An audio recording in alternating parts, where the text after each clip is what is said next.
obviously tomorrow is what? Labor Day. So we all know what Labor Day usually signifies. It usually feels like it's the end of summer or the summer season. You know, some places kind of make the Memorial Day, Labor Day as the significant summer season. And for those of us who were in the traditional timeline, we didn't go back to school until after Labor Day. Now, things aren't necessarily the same in all schools. They have something called year-round. I'm glad I didn't sign up for that one. So Labor Day is also known for picnics and parades, barbecues, get-togethers. However, how many of you know exactly when, where, and why Labor Day became what it became? Well, let's see. All those hands just flew right up. You're all going, You know, Rev Liz likes to give history lessons. Yeah, you've all had history lessons. Well, you came for a reason today, and you get to have a little history lesson. So it was in the late 1800s, at the height of the Industrial Revolution in the United States. You know, the American worker was working basically 12-hour days, 7 days a week. And in some states, there was also children, as young as 5 and 6, working in factories, in mines, in mills. That was pretty obviously not good for people, especially the immigrants and the poor. They faced very unsafe working conditions, not even having fresh access to air and sanitary facilities and breaks. So because manufacturing was now surpassing the agricultural world, labor unions came to be, and they became known for giving vocalness to the problems and wanting to have strikes and rallies and things like that to say, no more, this is abusive to people. So many of these events actually turned violent. And how many of you remember hearing something in history class about the Haymarket Riot? Anybody? I was like, I remember those words, yeah, but I don't remember what it was about. But that's actually when there was a riot because of the conditions, and it was in Chicago, and some folks, police officers and workers were killed. And it was on September 5th, actually, in 1882, 10,000 workers took unpaid time off. And they marched from City Hall to Union Square in New York City. And that was the first Labor Day parade. So the idea of having a working man's holiday caught on to many communities is what was happening in September. And many states passed legislation. Congress would not actually legalize this until 12 years later. It was in May of 1894. Here's another history thing from your past. Employees of the Pullman Palace Car Company in Chicago went on strike to protest wage cuts and the firing of union representatives.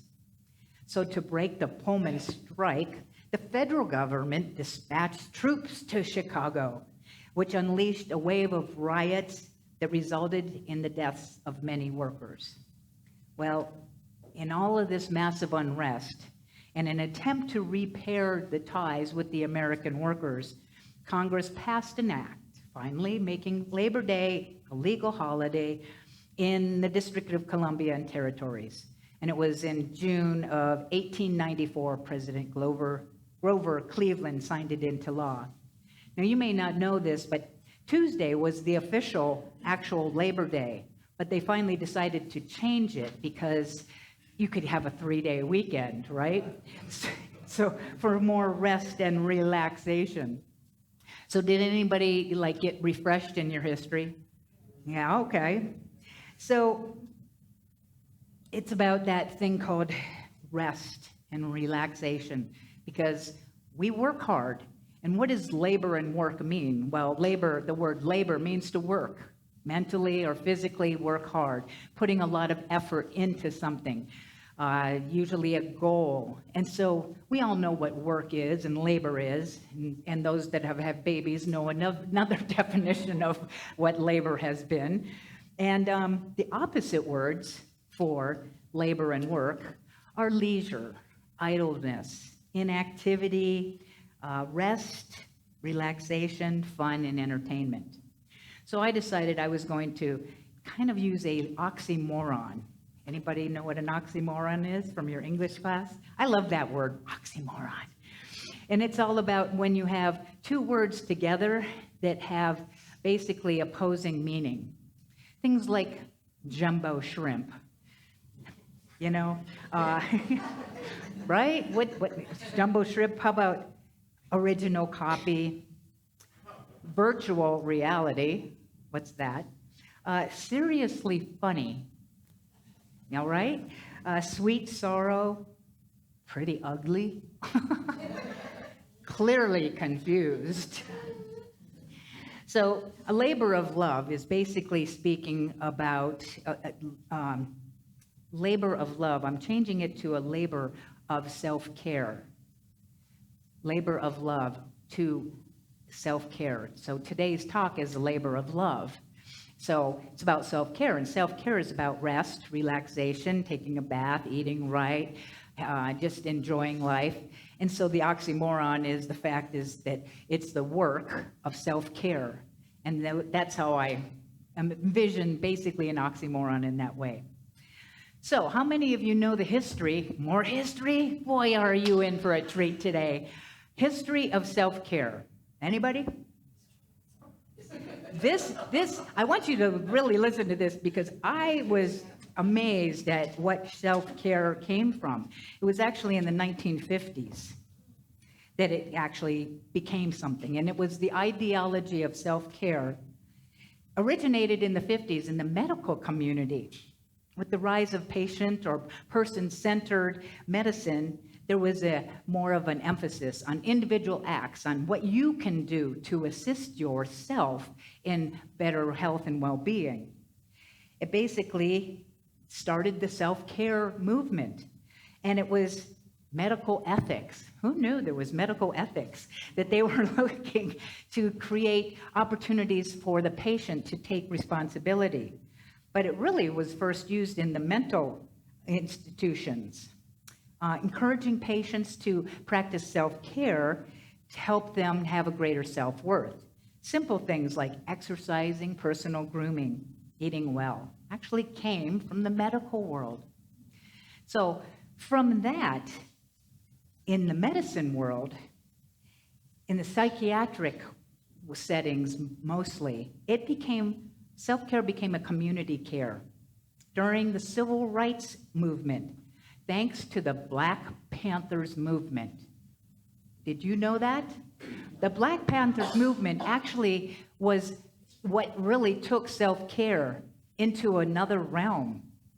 Known for promoting social justice and change, the Black Panther Party used the radical care idea of self-care to fight against systemic racism.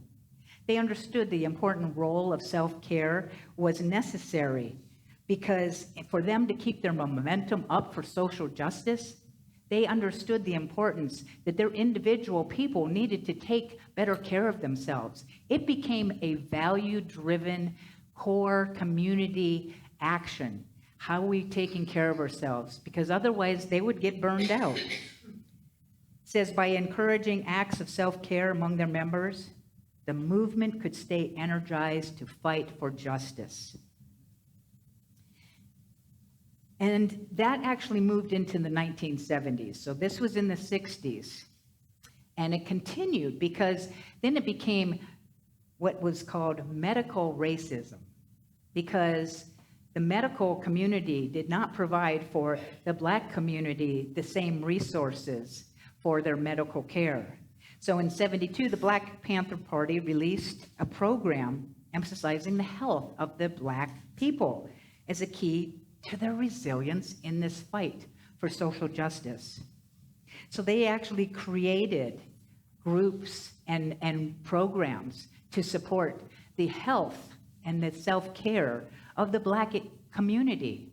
So whether you knew it or not, the history of self-care actually came majority from the Black history community. That's where it came from. Now let's move into the 80s. Carrying these ideas forward, Audre Lorde, who was a prominent activist of self-care, wrote, "Caring for myself is not self-indulgence. It is self-preservation, and it is an act of political warfare." Who knew that taking care of yourself was an act of political warfare? These things were amazing to me to learn.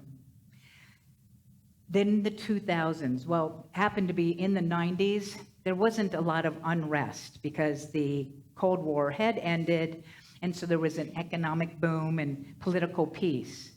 However, after the events of 9/11, self-care became more prominent again.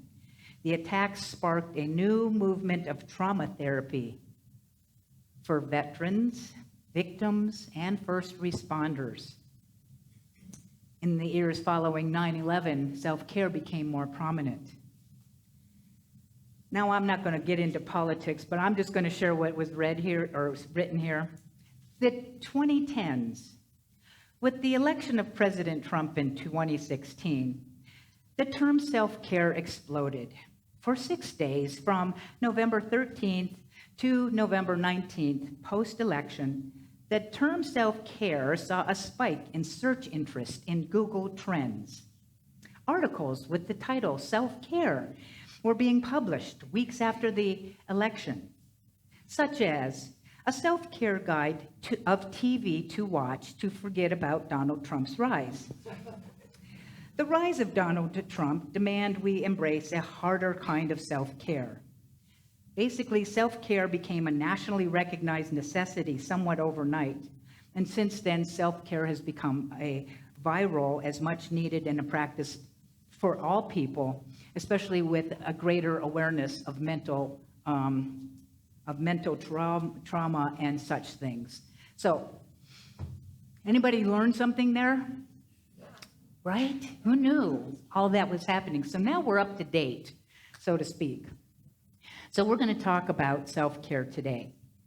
So self-care means that we're living life mentally, emotionally, and spiritually to the fullest degree. And your commitment to self-care actually isn't just for yourself. Somewhat like the Black Panther community. What you do for yourself actually is for all people. Parker Palmer wrote in Let Your Life Speak. He says, self-care is never a selfish act. It is good stewardship. Anytime we give ourselves the care we require, we do it not only for ourselves, but for the many others whose lives we touch. So understanding that self-care is actually everyone care. The care you give yourself, you're actually giving to all beings. So what are some ways that you practice self-care? And you can call this out. What ways do you do self-care? Sitting in my zero-gravity chair. Sitting in my zero-gravity chair. We all do that too. Getting massage. Exercise. Good sleep. Good sleep. Petting my dog. Petting my dog. Being with friends. Being with friends. Reading. Saying no. Saying no. Saying yes. Saying yes. Saying yes. All right. So we have a lot of ways that we can practice self-care. Most of them are pretty obvious, getting more rest, drinking more water, taking naps, eating correctly, seeing our friends, petting our dog. Now, who knows where does self-care begin?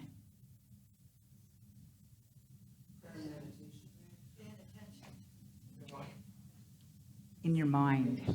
In your mind. Self-care starts here. And self-care is about how you perceive yourself. The key is how you see yourself, which basically says self-care is about your self-acceptance and your self-love. Okay? You're not going to take actions that are loving for yourself unless you really, really love yourself. You might do some, but you could increase it. So knowing that, how many of you feel you love yourself? Okay, I figure that's pretty good. How many of you love yourself unconditionally, even when you really screw things up? Okay. How many of you have an inner critic? I knew that. How many of you ever had parents that said something maybe negative to you or about you? Okay, so I have a recollection of my dad when I would do things that he didn't approve of. Me, the rebel, he would say, "What's wrong with you? What's wrong with you?" When I would do some misbehavior big time, right? And here's the thing. I actually internalized that voice. Now, I know none of you ever internalized any of the voices of your parental beings or those that have said things to you, but it became internalized. And there was times where I would say to myself, I could hear the voice in my head say, "What's wrong with you?" When I became aware of that voice, knowing that it wasn't really my voice, but I had internalized it, I had to become aware of it. And the second thing I did was, now that I recognized whose voice it was, I said, "Go back to Ohio." When I heard, what's wrong with you? Go back to Ohio. That's where my dad lived, right? So I told that to go back to Ohio because that wasn't my voice. And then I replaced it with, "What's right with me?" Right? And, or I wanted to say as a child, "What's wrong with you?" But, growing up. So it's about loving ourselves unconditionally. And we can say that we love ourselves unconditionally, but subconsciously, sometimes we have voices in there that aren't very nice. Okay? We all have the inner critic who wants to make us be better than what we think, what we're being. You could be better about anything. So it's about this love, this unconditional love. There was a time when I was at a Christian college for a year, and I felt like God was a million miles away. I did not feel the presence of the divine. Anybody relate? Ever feel like, where's God? Where's the divine? And I also at that time became aware that God loves me. So I didn't love me. And when I had that awareness at age 19, it became my aspiration for life. I needed and wanted to learn to love Liz unconditionally, like God loves. Because God is unconditional love. God is not a being. We are the beings of the Godness. But how much do we engage and embrace and practice unconditional love for ourselves? Then you really want to stretch yourself and go unconditional love for all others. We talked about that last week about blessing. So unconditionally love for myself. I remember working in the group home for abused and neglected kids, and I worked the night shift, 10 at night to 8 in the morning, 4 days on. I got 3 degrees in 3 years, okay, just because I was getting paid to do my homework. But also in the middle of the night, now they purchased a lot of food for these 6 boys in the group home, and I was invited to eat food that was in the refrigerator or freezer. I love ice cream. Back in the day when I ate dairy, but there, so hey, it's the middle of the night, 3 o'clock in the morning, ice cream. So I'd get the gallon of ice cream out and eat it, a lot of it, maybe a half a gallon. Wow, pretty impressive, right? And then afterwards, I did this because I had just started this teaching about loving ourselves. And so I would, after I ate all that, I went, "I love you anyway. I love you anyway. I love me anyway." Because here's the thing. What's going to kill me faster is my judgment of myself, more than eating all that ice cream, right? Judgment is what's going to kill me more easily and faster. It's the judgment. So, hey, I can eat that ice cream and love myself anyway. It's loving myself, not necessarily the behavior. However, if I loved myself, or we loved ourselves unconditionally, perhaps we would engage in more loving, self-loving behaviors. Not that eating half a gallon of ice cream is a terrible thing.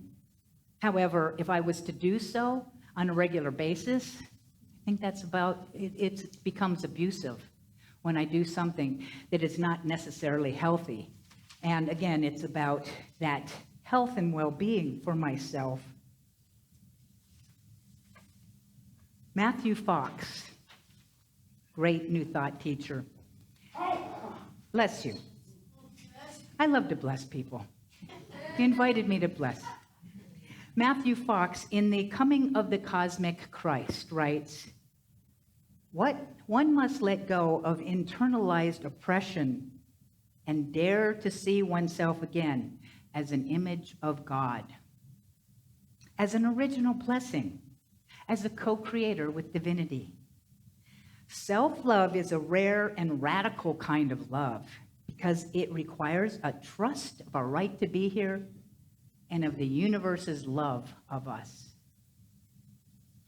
Just say this again. One must let go of that internalized oppression and dare to see oneself again as the image of God, an original blessing, a co-creator with the divine. Self-love is a radical and rare kind of love because it requires that we believe and trust that we're supposed to be here and the universe loves us. Now, some of you know that I have a saying, and it's all really about the universe. And oh, by the way, we're made in the image and likeness of the divine. Each of us a unique, individualized expression of spirit. That is the second principle in Unity's principles, in case you want to get more familiar with the Unity principles. The 5 Principles by Ellen Tebenport. So we are images of the divine, and we are here to remember and realize that. When I say realize, you can change the spelling to real eyes. To see with the real eyes. I'm the divine, and so is everyone else. And Helen Street Durbin, Reverend Helen Street Durbin from Hawaii, at the same group home, in the middle of the night, I'm cleaning the kitchen. I had a cassette tape that I found in a cupboard at the church where I was serving, and I put it in. And Helen Street Durbin said that she believed God was her big sweetie, and she lived with the assumption that the universe was absolutely crazy about her. And I said, well, I want to believe that too. I'm going to have that assumption. And you know, when you say the universe is absolutely crazy about you and you live with that, you'll see evidence of it. You'll see. Now, you could do the opposite. Universe is out to get me. You'll see evidence of that. You choose. So, the universe is absolutely crazy about me. I invite you to say that now. The universe is absolutely crazy about me. Okay, we're going to say it again, and I want you to say it like you mean it. The universe is absolutely crazy about me. I invite you to make that your new mantra. See what happens. And if you ever forget that statement, call my phone, because it'll say on the recording just that, to remember that. Okay. And so it is. So I've been talking a lot about self-care. We all know that there are self-care actions we can take, getting a massage, getting sleep, petting the dog. But I'm really focusing on, where does self-care begin? What did I say? The mind. So it's all about loving ourselves, the self-acceptance. And so you can know that, and I'm going to give you some actions, if you would like them, about how you can increase your self-love and self-care in your mind so that your actions actually extend out. So would you like that? Yes. Yes. Good. Phew. Could have stopped the talk right there, though. You could have had your hospitality time sooner. So, of course, an acronym is fitting. So the first one is the letter C. The word is care. C stands for, well, I'm not going to say what it stands for yet. What the C is, it's about that inner critic.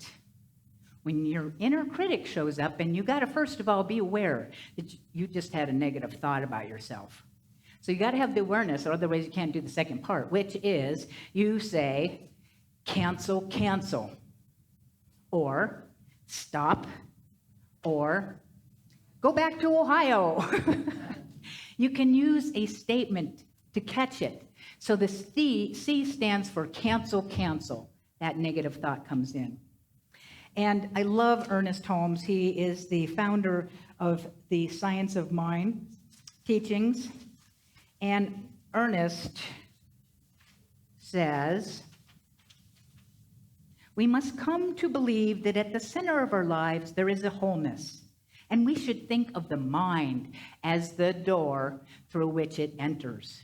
Therefore, we should be very careful to guard what comes into our minds from the opinions of others, and to regulate what comes into it from any source, including our inner critic. I love that. And my favorite Emerson statement is, stand guard at the portal of your mind. Stand guard at the portal of your mind. When you see a negative thought about yourself, cancel, cancel. Let's say it. Cancel, cancel. All right, so you got the C, cancel, cancel. Next, affirm. Affirm something wonderful about yourself. Affirm the good. Affirm that the universe is absolutely crazy about you. God loves me. Others love me. I love me. My favorite is, I'm loved. I'm lovable. I'm loving. I am love. I want you to say that with me. I'm loved. I am lovable. I am loving. I am love. That's affirming. So using our mind to create more good. So the A stands for affirmation. The R in care. That stands for reflect and repeat. And how many of you are aware of Louise Hay? You Can Heal Your Life, one of the best books ever, ever, ever, ever. Changed my life. And Louise Hay has a chapter in that book, and she talks about mirror work.